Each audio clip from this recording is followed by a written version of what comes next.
One went from the second overall pick to sleeping outside. One won 2 championships that nearly died in his own house. And one was a 5-time All-Star who put a gun to his head twice. This is the part of the NBA that they would never show on the highlight reel. Okay, so we have stats for everything in the NBA, but there's no stat for the mental aspect of the game. And every once in a while, usually after it's too late, we get a glimpse of what was actually going on. And it was always the same story. So today we're bringing light to the darkness. We have 6 guys and 6 different ways of telling y'all. Starting with the guy who was the #1 prospect in the country before any of this was even legal to talk about. We started in 2007. Beasley was the #1 ranked forward in the class of 2007, ahead of Derrick Rose, ahead of James Harden, and ahead of Blake Griffin. 1 year at Kansas State, and he averaged 26 and 12 a game. Miami takes him second overall in 2008, right behind Rose and right ahead of Russell Westbrook. He was a generational scorer, a future superstar, and he was genuinely built different. Then, after 7 teams, suspensions, a career that turned into a running joke. And in April 2026, Beasley sat down with Shannon Sharpe on Club Shay Shay for 2 hours. The clips have been all over your timeline most likely, and what he said in there should make every NBA front office stop scrolling. "I was sleeping outside. I was unhoused," Michael Beasley said in that interview. $40 million in career earnings. After basketball, he was sleeping outside with no place to call home. But the clip from the interview that has been getting passed around the most, it's not even the homelessness part, it's the grief. You probably remember this. Lakers in 2019, Beasley checks into a game wearing the wrong colored shorts. The internet ate him alive. ESPN ran it on the loop, and it was a meme for weeks. But here's what nobody knew at the time. His mom, Fatima Smith, was dying of cancer. He just signed with the Lakers in the offseason, which put him on the wrong side of the country from her. He missed 13 games that year trying to be there. She passed away in December. The wrong shorts game was barely a month later, and he just lost a cousin right before that. And here is how he described that entire season. "I wasn't a basketball player then. My mom died. I just couldn't hold on. I just couldn't play no more. I wasn't a basketball player then." That's how he described himself in the NBA uniform getting paid millions of dollars. And it was learned that from a young age, Beasley was always under a microscope by the media. Stephen A. Smith met me at 15 and didn't say a word to me. Next thing I know, he's talking about character issues at 18. How the fuck do you even know about character issues? You don't know I was catching a bus to those gyms. He was 15, catching a bus to workouts. By the time he was 18, we had already decided who he was, and we kept that label on for 15 years. He was labeled as immature, unstable, a bust, a head case. We had 1,000 words for him, and none of them was unwell. But here's the thing. The NBA didn't even require a full-time mental health professional on every team staff until 2018. Beasley was drafted in 2008. For the entire first decade of his career, the decade where everything fell apart, there was structurally nobody whose job was to catch him while he was falling. But Beasley made it through. He won a Big 3 title with Miami 305 last summer, and he's making millions of dollars off the court and on the court. At least Beasley got a somewhat better ending than his start initially had. But the next guy, he didn't really have a good ending. Now, Lamar Odom was one of the most loved guys in the NBA in the late 2000s. I'm not exaggerating. Lakers fans loved him, teammates loved him. Phil Jackson, who didn't really love him, many people loved him. He had a 14-year career. He was a 2-time NBA champion, 2011 Sixth Man of the Year, and a 6'10 matchup nightmare who could handle, pass, and post up before that was even a thing. And the entire time, he was hiding what was actually going on. Earlier this year, in March 2026, Netflix dropped Untold, The Death and Life of Lamar Odom. And the documentary is one of the most candid things any active or former NBA player has ever done about addiction. Lamar talks, and what they describe is a guy who's using cocaine, hiding it, and also showing up to NBA games putting up real production. The trade that broke him was December 2011. Stern just voided the Chris Paul to Lakers deal. And Lamar found out the Lakers had tried to ship him to New Orleans in that trade. And then, days later, they actually did trade him, this time to Dallas. In Dallas, Lamar played the worst basketball of his career, 6.6 points and 4.2 rebounds. His shooting percentage cratered. He was a shell of his former self. The Mavericks eventually just sent him home before the playoffs. Everybody had a theory. He was lazy. He was distracted by the cameras. He had a reality show with Chloe. He didn't want to be in Dallas, or he was just washed. But the actual answer, per the documentary, he was deep into a cocaine addiction. His cousin had just died, and the trade itself had broken something in him that he never got back. In the documentary, Chloe stated, "He was better than I knew. He was playing me so I could continue this lifestyle for him." His wife at the time, the person sharing a house with him, didn't know how bad it was. That's what addiction does. It hides. October 2015, Lamar Odom was found unresponsive in a Nevada home. He had overdosed on a cocktail of cocaine and herbal supplements. He was rushed to the hospital. He spent 3 days in a coma. According to the documentary, he suffered 12 strokes and 6 heart attacks over the course of his hospitalization. He had to relearn how to walk and talk. A 2-time NBA champion, beloved by an entire city, and we almost lost him in a hotel in Nevada that nobody should have been able to find him in. According to him, the moment that actually pushed him to clean up wasn't the overdose. It wasn't an intervention, it wasn't rehab. It was a dream about Kobe. Kobe had passed in January 2020, and Lamar said Kobe came to him in a dream and told him to keep going. And for a guy who had just nearly died, who had spent years destroying himself, those words from his friend hit different. Lamar is sober now. As of early 2026, he'd been clean from drugs and alcohol for over a year. He's doing the documentary, he's doing the press, and he's talking. Now, Lamar's addiction was the wreckage, but the next guy was right at the edge, twice. Let's go back to 2017. John Wall was the king of Washington, D.C. He was a 5-time All-Star, the #1 pick, and he just hit the dagger through over Avery Bradley in Game 6 of the second round. He jumped on the announcer's table and forced a Game 7 against the Celtics. He's about to get a max extension, and he thinks, and I quote him, "I'm a wizard for life." But then, in the next 3 years, yes, only 3 years, everything fell apart. In September 2022, Wall published a story in the Players Tribune, and the way he describes it, I'm just gonna read it. In the span of 3 years, I went from being on top of the world to losing damn near everything I cared about. John Wall, the Achilles tear, then a heel infection so bad his foot almost had to be amputated. Then his mother, the most important person in his life, got cancer. He talked about it on the OG's podcast with Udonis Haslem and Mike Miller in March 2024 about what it was like to watching her go through chemo, at the same time the trade rumors, and about how the depression actually felt like. I quote, "I try to tell people mental health is serious. If it wasn't for my 2 boys, I would have killed myself. I put a gun to my head twice, and a lot of people that are close to me and my friends at the time, they didn't even know." A 5-time NBA All-Star, #1 overall pick, over $250 million in just career earnings, put a gun to his head twice. And listen to this part. A lot of people that are close to me didn't even know. It's the same line every single time. Lamar's ex-wife didn't know. Beasley's teammates didn't know. Kevin Love's own family, who we'll get to, didn't even know. The most consistent thing about this, across every single one of these stories, is that the people closest to them don't even see it coming. Because the guy doesn't just let them see it. Because the playbook says you don't let them see it. Now, sometimes the mental side of this isn't crisis. Sometimes it's just getting misunderstood for years. Now, it's time to talk about Kawhi Leonard. Kawhi Leonard isn't a depression story. He didn't put a gun to his head. He didn't overdose. But there's an entirely different mental side of this game. We have to go before we even knew the name Kawhi. January 18th, 2008, in Compton, California. A man named Mark Leonard is closing up his car wash early. He owns the place. He built it from the ground up, and he paved the lot with his own bare hands. He's leaving early because his oldest son, named Kawhi, has a high school basketball game that night, the CIF championship. Mark hasn't missed one all year. But before he could get out the door, a car pulls into the lot. 2 masked men get out, they cross the street, and they open fire on Mark Leonard in front of his own business. He's shot multiple times at point-blank range. His pregnant wife runs out and lays on his back, screaming at him to hold on. He dies at the scene. He was only 43 years old, and his son was 16, and we all know what his name is. Kawhi got the call in the car on the way to his game.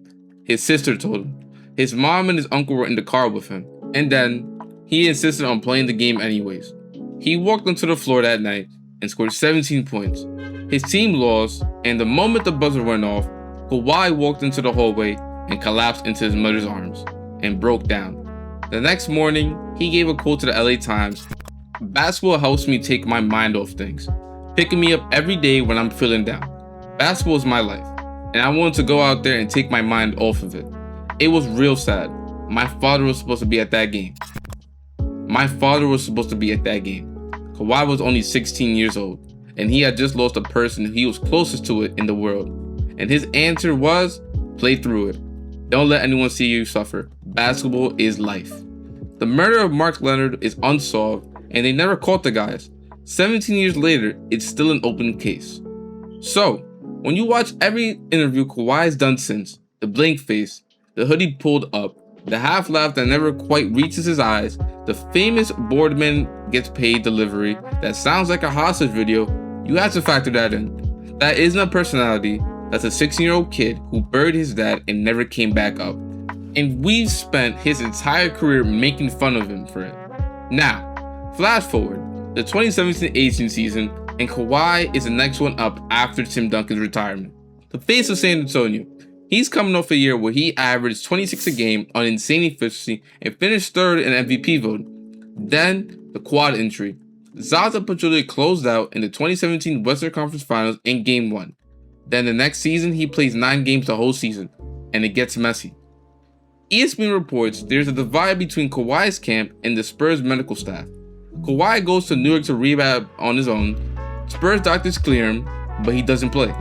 Tony Parker goes on record and says he had the same injury, but 100 times worse. And by April, the entire league has decided Kawhi is faking it. He's quitting all his team, and he's doing all of this for a trade. Now think about who they were saying that to. A guy who 10 years earlier had played a playoff game 3 hours after his father was murdered. That same guy.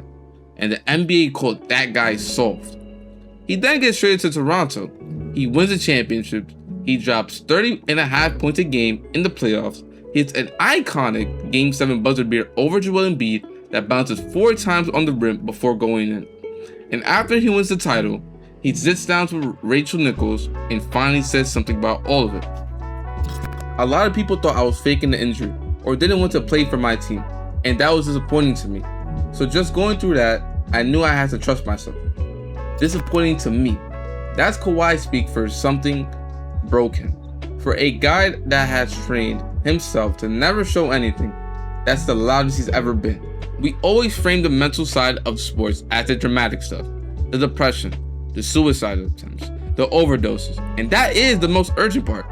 But the culture that creates those crises is built out of smaller pieces. It's built out of not believing in your players. It's built out of talking before listening. It's built out of letting a 16-year-old grief response harden into a personality, and then mocking him for that personality, and then accusing him of lying when he tells you he's hurt. The lesson from Kawhi isn't Kawhi was depressed. The lesson from Kawhi is when a guy tells you something is wrong, the default cannot be prove it. Because prove it is how you get Beasley.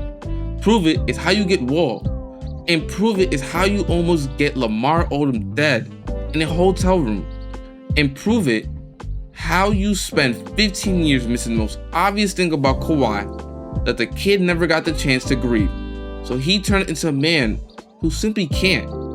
Now, so what happens when guys actually do break the playbook? When they say it out loud while it's happening? Well, we're gonna have to go to the next guy from LA, DeMar DeRozan.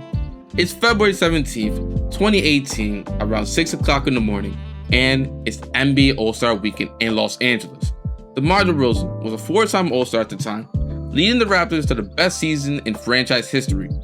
He is in his hometown of Compton. His dad has been in and out the hospital for weeks. He's supposed to be enjoying the weekend, partying, chilling, relaxing. Instead, he's been staring at the ceiling all night. So, he picks up his phone, opens Twitter, types 7 words and hits send, and goes to bed. 7 words from an all-star. From a guy whose team was 41-16. From a guy who, by every external metric, was on top of the world. He wakes up to 1,000 missed calls. His coach, Dwayne Casey's checking on him. The Toronto Star wants an interview. He gives them one. He quotes, "It's one of them things that no matter how indestructible we look, we are all human at the end of the day. Sometimes it gets the best of you, where everything in the whole world is on top of you." These are the words of a 4-time All-Star on the top of his profession, telling a newspaper he's drowning. And he's also said in interviews since, he wasn't trying to start a movement. He wasn't trying to be brave. He just couldn't sleep. And he hit send and went to bed and didn't think anything of it. But that tweet was the first time in the modern history of the NBA that a current All-Star said the word depression out loud to the public, and it changed everything that came after. Look, DeMar didn't fix the NBA's mental health problem. He didn't even try. He just refused to keep pretending, trying to be something that he's not, when everybody knows we're all human. And that turned out to be enough, because 3 weeks later, another All-Star said something, and his name was Kevin Love. 3 weeks earlier, actually 3 months earlier, Kevin Love had been in the middle of his own crisis. He just hasn't told anyone yet. November 5th, 2017, Cavs vs. Hawks, third quarter, timeout. Love is on the bench, and out of nowhere, he can't breathe. It's hard to describe, but everything was spinning. Like my brain was trying to climb out of my head. The air felt thick and heavy. My mouth was like chalk. It was like my body was trying to say, "You are about to die." He gets up, he runs through the tunnel, lies on the floor of the training room, flat on his back, trying to get air. They rush him to the Cleveland Clinic, run every test. There's nothing physically wrong with him. That was a panic attack. His first one. He was 29 years old. He was a 5-time All-Star by that point and an NBA champion. And he had no idea what had just happened to him. Now, here's the thing about Love. After that night, he buried it. He kept playing. He didn't tell any of his teammates, didn't even tell his family, and he thought if he just keep moving, it would go away. And then, in January 2018, he left another game early, the exact same symptoms, and the team listed it as mind games, which led to the infamous Cavaliers meeting between Isaiah Thomas and Dwayne Wade publicly questioned Love's commitment. The locker room basically lit on fire overnight. And then 6 weeks later, DeRozan tweeted his 7 words, and Love, watching from Cleveland, decided he was done hiding. Now we go to March 6, 2018. Kevin Love published an essay on the Players Tribune called "Everyone is Going Through Something." And it is one of the most important things any active NBA player has ever written. For 29 years, I thought about mental health as someone else's problem. Mental health isn't just an athlete thing. What you do for a living doesn't have to define who you are.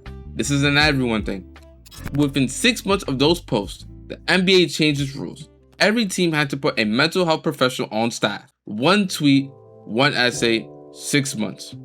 And look, I want to be really clear about something. This wasn't fixed in 2018. Beasley's career was already over. Lamar's overdose had already happened. And John Wall's mother hadn't even got sick yet. His crisis was still coming. But what changed in 2018 is that the next guy who needed something had a script to follow. He could look at DeMar, he could look at Kevin, and he could think, okay, they did it, so I can. And that's the actual mechanism behind it. And that's how the wall comes down. So, we've seen 6 guys now. 6 totally different stories. Beasley losing his mom, Lamar's addiction, Wall in the guns, Kawhi in the quad and his father, and DeRozan's tweet, while we have Love's panic attacks.